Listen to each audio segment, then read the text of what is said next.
सजना शाग को तैयारी करने आम सजना शाग को भल भाव छड़े देचे। यापर देखु सजना शाग प्रस्तुत करने एथे कौन कौन जिनस मिसुची। एथे आम कखारूर किसी चॉप कर रखीचु एवं तादे पियाज कटा फुटण एवं रसुण छेचा और 2टी लंका को आम प्रस्तुत करके अबिका रखीचु। तेणुक जदि भिडटी भल लगे आगे शेयर करदे और लाइक करदे। प्रथम आम गैस टी लगेदे कड़ईटी बसईदे कड़ईटी छाड़ीदे गरम होगापी। एवं कड़ईटी ताटे गरम होता कड़ई अबिका आम तेल पकईबे सोरिष तेल 2 टेबुल स्पून तेल पकई रखा किसी तेल अबिका आम गरम हो सारा।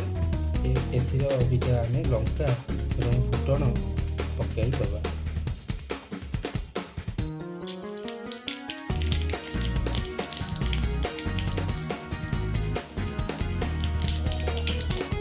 एवं आम छेचिक रखी रसुण को पकईदे।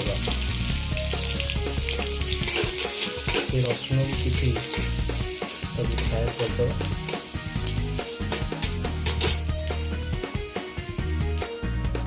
कटा होता पियाज को अबिका आम पकईदे।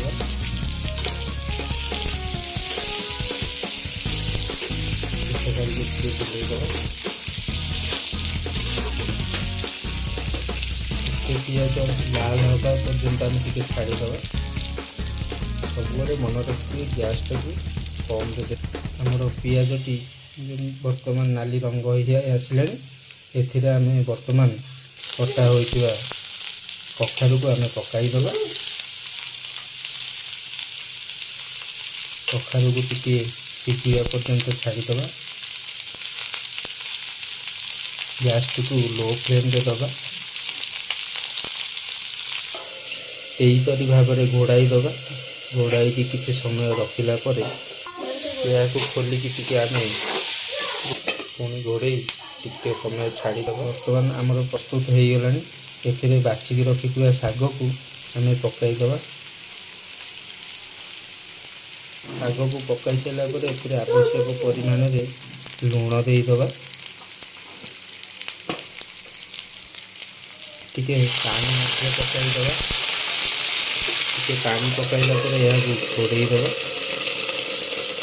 गैस टी मीडियम फ्लेम आम पकई शाग को टिके आम गोलाईदे। भल भाव गोल पुणी घोड़ईदे। किसी समय 2-3 मिनट बसईदे पर घोड़णी को खोलीदे पुणी टिके देखीदे भजाटी कौन प्रस्तुत हो। बेसी गोलाइबानी। बेसी गोलाइले शाग भजा आमर खराब हो।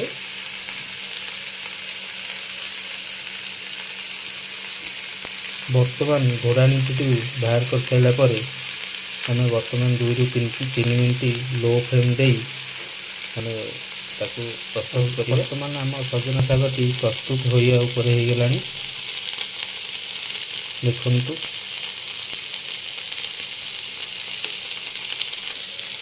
सजना शाग भजा आम रक्तचाप को नियंत्रण कर रखे। तेणु सजना शाग आपण सप्ताह को थरे 2 थर निश्चित खातु। यही रेसिपीटा आपण आगू को बढ़ाई लाइक करूँ और शेयर करूँ। आमर अन्य वीडियो देखापी आम चैनल को लाइक सब्सक्राइब कर प्रस्तुत होगा। गोटे प्लेट आम काढ़ीदे।